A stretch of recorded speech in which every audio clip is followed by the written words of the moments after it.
पुण्यातील महापालिकेच्या हॉस्टेलमध्ये राहणाऱ्या 2 विद्यार्थ्यांचा साथीच्या आजाराने मृत्यू झाला।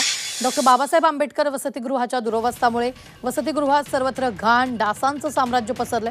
तसंच कचरा प्रकल्पाची दुर्गंधी, सर्वत्र पाण्याची गळती, इमारतीची पडझड यामुळे विद्यार्थ्यांचं आरोग्य धोक्यात आलंय। मात्र प्रशासन याकडे दुर्लक्ष करत असल्यामुळे या विद्यार्थ्यांचा मृत्यू झाल्याचा आरोप या वसतिगृहातील इतर विद्यार्थ्यांनी केला।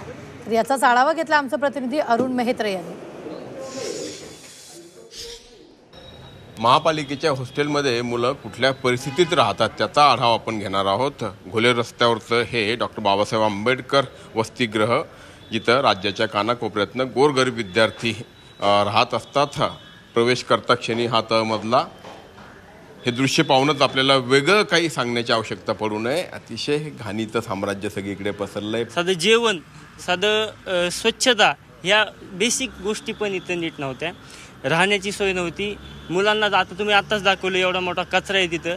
आणि मुळात म्हणजे 3 आठवडे झालं पुण्यामध्ये पाऊस पडलेला नाही, सूर्यप्रकाश नाही आहे, त्याच्यामुळं मच्छर होणार साहजिकच आहे। मग महानगरपालिकेने याच्यावर ॲक्शन पहिलेच का नाही घेतली? तर माझ्या मित्रांचा जीव तर वाचला असता। आणि आम्ही रात्री 3 वाजता वेदांचा मृत्यू झाला, आम्ही बाहेर जायला निघालो तर रेक्टरला फोन केला, म्हणलं रेक्टर आम्हाला जायचं आहे बाहेर। ते म्हणले तुम्ही पण जाऊ नका, जायचं असलं तर 2घच जण जा। म्हणजे ह्यांना पण यायचं नाही मदतीला। त्याच्या आईबापाची काय अवस्था होती आम्ही पाहिली। आणि त्याच्या रूममध्ये सर अजून तुम्ही आता चेक केलं असेल, त्याच्या रूममध्ये अजून पण फॅन नाही आहे। आणि जेव्हा त्यांना घरी जायचं होतं तर प्रशासनाने त्यांना ॲम्ब्युलन्ससुद्धा दिलेली नाही। म्हणजे एवढं दुर्दैव आहे सर आपलं।